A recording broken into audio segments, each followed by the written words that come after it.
'Twas the night before the Christmas concert, and all through the hall, not a singer was cranky, not one aired their gall. No backpacks were slammed, no eyes met the floor. No one groaned, "Are we gonna run that page once more?" The sopranos were rested, each high note secure. No swelling, no strain, every vowel was pure. No hormones touched them, stress shedded like spring bark.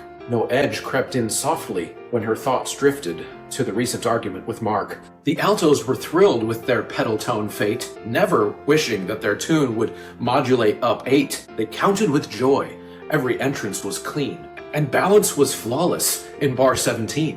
The tenors arrived with their parts long prepared, each interval mastered, each rhythm well aired, and no throats bore the damage of Friday night lights. No shouting, no cheering, no overused nights. And the basses sang low with a calm, focused ease. Every consonant was crisp, every cutoff a breeze. They never rushed endings or dragged just a hair. And pianissimo actually existed down there. And no one was hoarse, no one sick just a bit, and no one asked if they could maybe just sit, and no voices felt tired, inflamed, or unsure. And hydration alone was the simplest cure. Each singer rehearsed their part on their own, with a metronome ticking and pitches well known. No one relied on rehearsal to learn, and no one confused, "I'll glance at it ahead of time," with "I'll earn." And when feedback was given, it floated on air, received with a nod and thoughtful repair. No faces went stiff or arms crossed in place. No one felt singled out, just moved on with grace. They listened, adjusted, and blended with care, aware of the room and each singer in there. Dynamics appeared without once being named, and tempo stayed steady, remarkably unchained. The pianist behaved, every key in its role. The acoustics were perfect, from riser to pole. No chair tipped too loudly, no stand fell astray, no fire drill, announcement, or bell broke the day. They breathed as one body, released as one sound. Each entrance intentional, each cutoff well-bound. The final chord shimmered, suspended, complete. Then silence fell gently, unbroken and sweet. They gathered their music and slipped out of sight, soft laughter and humming that trailed through the night. And all whispered gently as dimmed was the light, "Till next time we sing, and it all goes just right."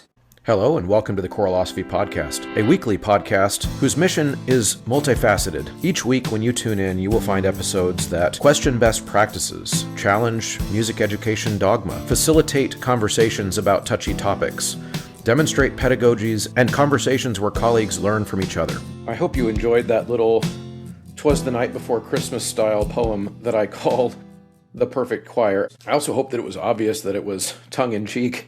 It was sarcasm. The whole point of this year-end reflection is to remind us all, colleagues, singers, teachers, conductors, church choir musicians, everybody who is involved in choral music in some way, that the perfect choir does not exist. And sometimes when we pursue things that are, you've heard me say it on the show before, utopian, we get ourselves into trouble because we start to create expectations for ourselves that are not realistic, and that leads to negative mental health outcomes. It leads to anger when there doesn't need to be any. And I know it's so hard. I'm not perfect with this. I'm saying it because I know that it's true because I suffer from it too, which is that especially around the concert time, especially around the holidays, when we are so wrapped up in that public aspect of what we do, our job evaluation, so to speak, is what people see us do in public. They don't see the day-to-day rehearsal. If we work with kids, they don't see all the time a kid's crying in our office based on nothing to do with choir at all. They don't see the times when we have to talk a kid off the ledge because they're losing their voice and they're afraid they're not going to be able to meet up to our expectations,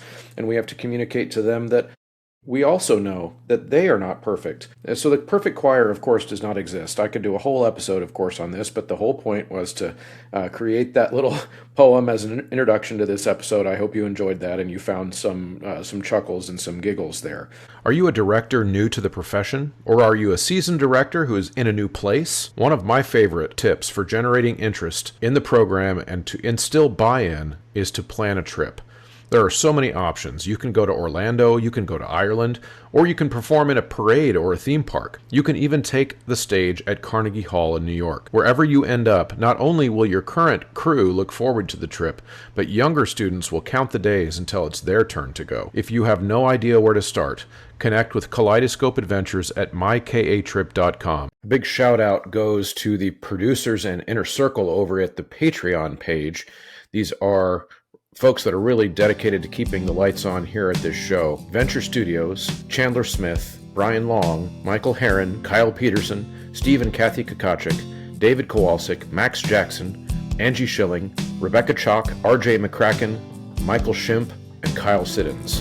Now, for the rest of this episode, my intent is to recap 2025, and as I always do at the very end of the year, I have come up with a list of the top 10 episodes from 2025, and I always want to make sure I'm transparent with how I come up with this list.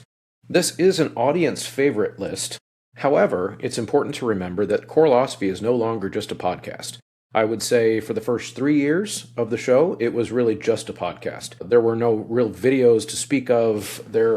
If I did make a video, it was only to make a commercial. Now there is a multimedia platform brand that is Choralosophy. You can find episodes on audio only still, which is still the vast majority of folks. They're just listening. But then there's also video versions. You can find them on YouTube, and you can also now find them on Spotify. And of course, that's not all. There is also the Choralosophy Substack. For those of you who don't like to listen to a lot of long-form things, there are more and more. I'm becoming more and more active each year on the blog side of Choralosophy, which can be found at choralosophy.substack.com. So this top 10 list is a conglomeration, so to speak, of social media conversation, total downloads and streams, total views, and some blog reads where there are blog versions of certain episodes. Not every episode works well as a blog, but there are some. And so the way I come up with this top 10 list is really a multi-data input source. So I hope you enjoy this little walk back down memory lane on the top 10 episodes of 2025. Now, an episode like this with the top 10 list works great on Substack, so I will be tracking this blog post over there on Substack in this episode. So this is another one of those episodes where you can read it, pause right now if you don't want to listen, and go over and read. But of course, some side commentary always occurs when I do the recordings from the Substack episodes. So just wanting to make sure that everybody knows that I am trying to make more of an effort to cater to the readers out there, especially as the Choralosophy Substack membership just continues to explode. We're well up over 2,100 followers over there, which makes this a really exciting opportunity for us to get the word out about these conversations. So in 2025, the number one episode by far really was not just an episode. It was a whole series of 6 episodes, but I decided not to give all 6 episodes the top 6 spots, even though in terms of metrics I could. The top episode of 2025 is actually the top series of episodes that have ever happened on this show, with the exception of the COVID conversation episodes where I interviewed some of the top COVID experts in the world in 2020. That was really the first time back in 2020 I got marked with the controversial label, which just had to do with the fact that so many people, even the New York Times, quoted my episode in 2020 when all the newspapers were afraid of choir singing, and I presented a different perspective, but one that was backed in science and in expert opinion.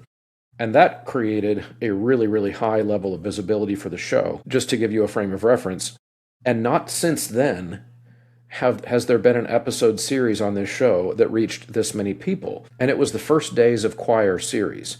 And this was fascinating to me because I really just threw this together on a whim. I had been thinking about it for years in terms of a really cool connection between the Harry Wong First Days of School book that he had written, that I was raised on in education training.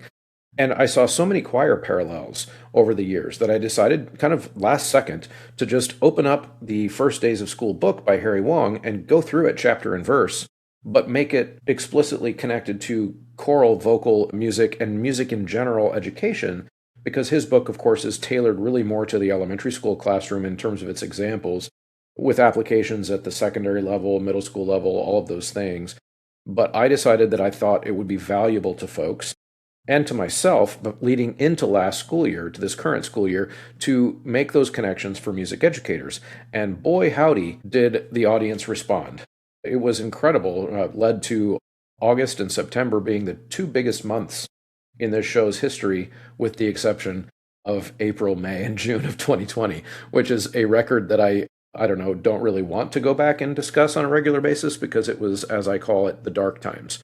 But this series set some new records on the show, which I think is fun to reminisce about.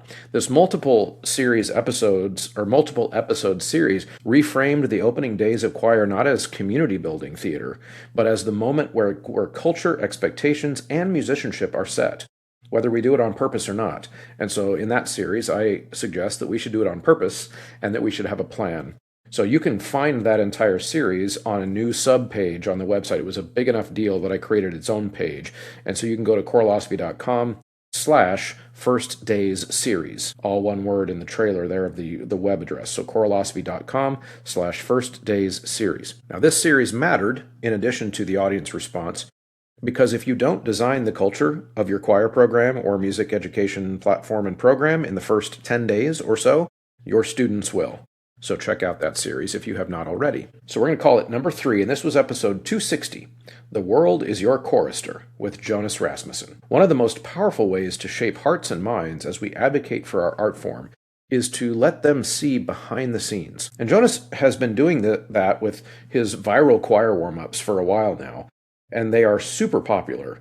And I have theories about why that is, why it is interesting to folks to see choral music warm-ups, even possibly more than just the finished product. It's interesting to, like, if I put a warm-up on my own channel, something behind the scenes that is like an exercise or a warm-up, I typically get way more response than if I were to post a finished clip of one of my choirs performing.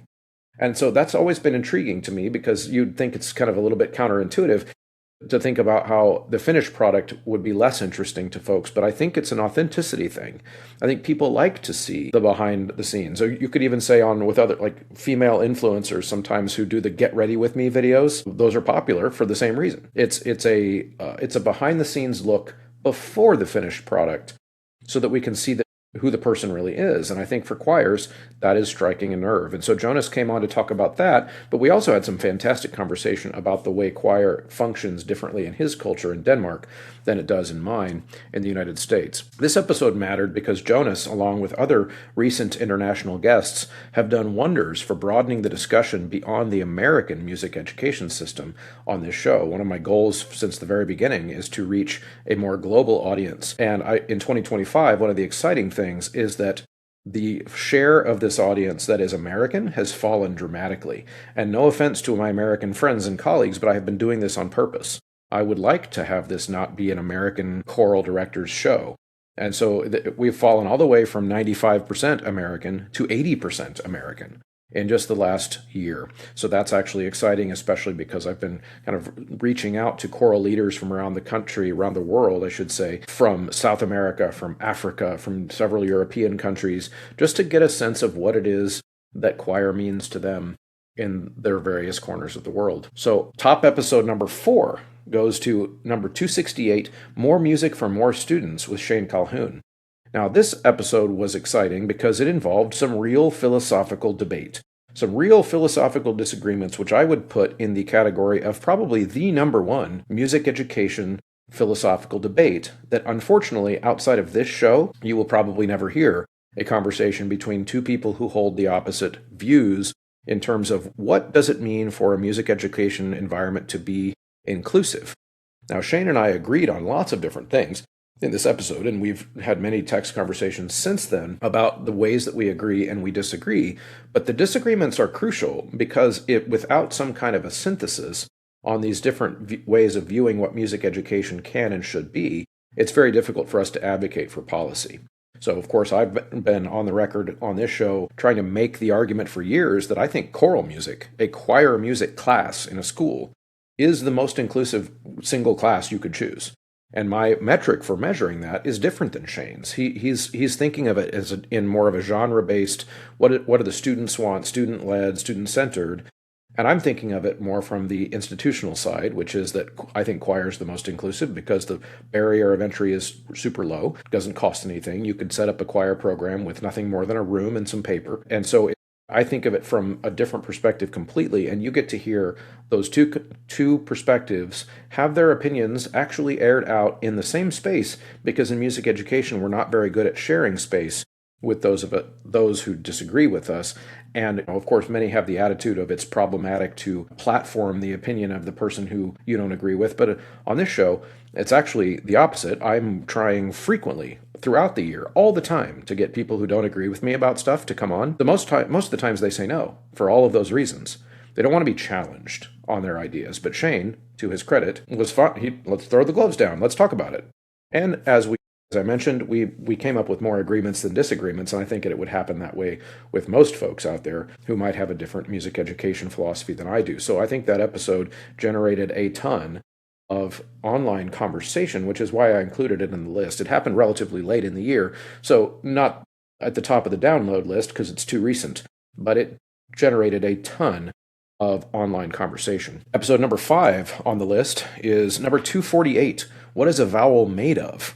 Now this episode, I'm not going to spend a lot of time on it here, it's very simple. It was a vocal pedagogy, technology type, acoustic type episode where I simply gave almost a lesson plan, you could say, of how do I teach what a vowel is to my students. Getting beyond the kind of esoteric, touchy-feely, what does it look like on my face? Make it look like that on your face. And getting into more of like, what do we listen for? How can we measure it? How can we define what a vowel is in a concrete way so that students who are beginners can understand and then actually change the way they sing based on that? Now, this episode mattered because if you can't explain what a vowel is, then you're very likely guessing every time you hear a correct one or not. Number 6 on the list is episode 262.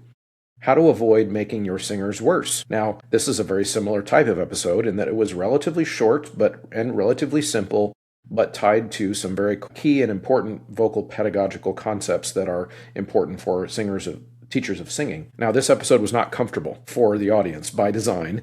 The episode examined how well-intentioned instruction can actively undermine vocal development, creating tension, instability, and even fear without the teacher realizing it. It challenged directors to look beyond intentions and take responsibility for the outcomes. Now, this episode mattered because good intentions don't protect students from bad pedagogy. At number 7 spot on the list is episode 235. This was the technique of expressive singing with Donald Brenniger. Now, Don has been on the show several times and makes this list every single time. Now, there is good reason for that.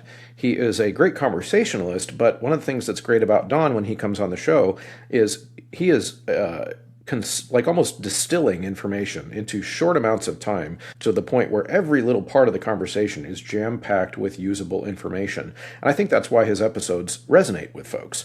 One of the most persistent false dichotomies in choral teaching and choral music pedagogy is the idea that technique and expression are somehow on two different sides of the coin. I see this question all the time. Should we be focusing on the technique or should we be focusing on expressive singing? Now, Don is quick to point out that this is a false dichotomy. The episode argued from a book that he has written that quite the opposite point, which is that expression emerges from technique, from coordination of the vocal instrument, not from vague emotional commands layered on top of dysfunctioning voices. When singers are free, clear, and stable, expression becomes possible and reliable. You can count on it.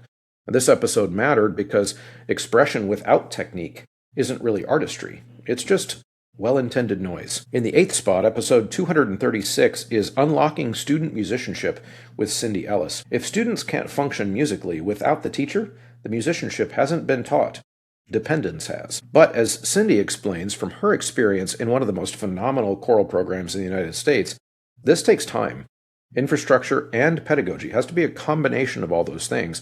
And so Cindy and I compare notes on our similar philosophies, but that exist in two very different teaching realities.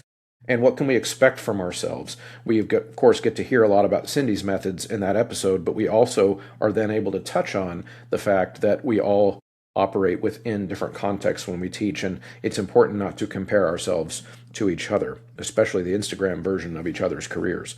This episode matters because we are all teaching in radically different contexts, but good teaching can, and often does, transcend our individual circumstance. At the number 9 spot on the list was an episode that is close and near and dear to my heart, which is The Choir Teacher That Sucks with Mitch Al-Obeidi. with Mitch Al-Obeidi. It's a provocative title, but it wasn't a joke and was not my words.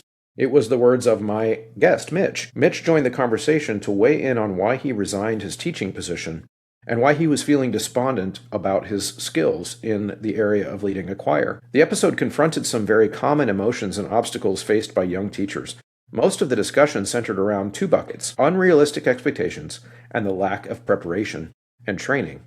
This episode mattered because teachers all over the country, especially under 30, are leaving the profession in high numbers, for very similar reasons to the ones Mitch outlines in this episode. At the number 10 spot is episode 264, Education's Race to the Bottom of the Brainstem. Borrowing a phrase from the tech ethicist Tristan Harris, this episode examined what happens when education begins competing for attention, the same way social media does.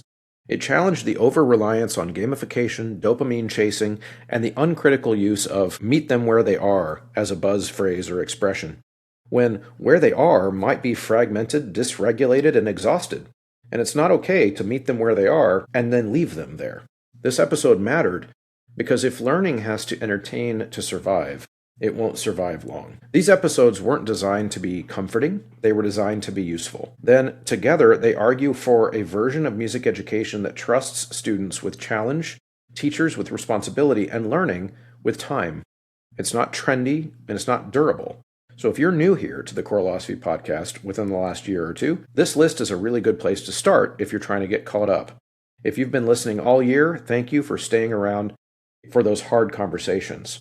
Now, honorable mention I didn't put on the list officially because it is mostly just a blog, but by far the most buzzed about blog in the show's history or in the brand's history was the blog recently about the definitions of and the advocacy for classical music's place in institutions and schools, and I called it Classical Music, an Endangered Species. The blog itself did really, really well and is still being shared and commented on. So if you have not had a chance to read that, I would strongly recommend heading over there to do that. So thank you so much for your involvement in the audience and in the show in 2025. If you've been a guest or if you have been listening, even sometimes listening or all the time listening or once or twice listening, I would encourage you to continue to be involved in the conversation. I love to hear from folks. I love to have you comment over on the Choralosophy Facebook page. And of course, just send messages to choralosophy@gmail.com. You can also use the comments over on Substack, which feel a lot less like social media, and it's a very productive place to have a conversation over there as well. So thank you so much and have a great new year, and we will see you soon in 2026 with a new panel of guests and a new set of episodes as we move very close to the 7th anniversary of this show. So thanks a lot. And Happy New Year. Thank you so much for sticking around to the end of a conversation. If you are still hearing my voice, that means you're one of the MVPs, one of the diehards, one of the real ones, as the kids say. So if you are willing on the way out to check out a few different ways that you can help me continue to make this show high quality. One, use the promo code. That's the biggest one at Sight Reading Factory, at mymusicfolders.com, at mychoirropes.com, at graphitepublishing.com, and endeavormusicpublishing.com. All of those take the Choralosophy checkout code. And of course, now the newest one is 3-Minute Theory. You can get a 15% discount when you enter Choralosophy at checkout there. And of course, going to Apple Podcasts and leaving a positive review is very helpful there, and sharing the episodes to your colleagues in real life and on social media. All of those things are incredibly helpful and allow me to continue to create this resource for you. Thank you so much for tuning in. We'll see you next time.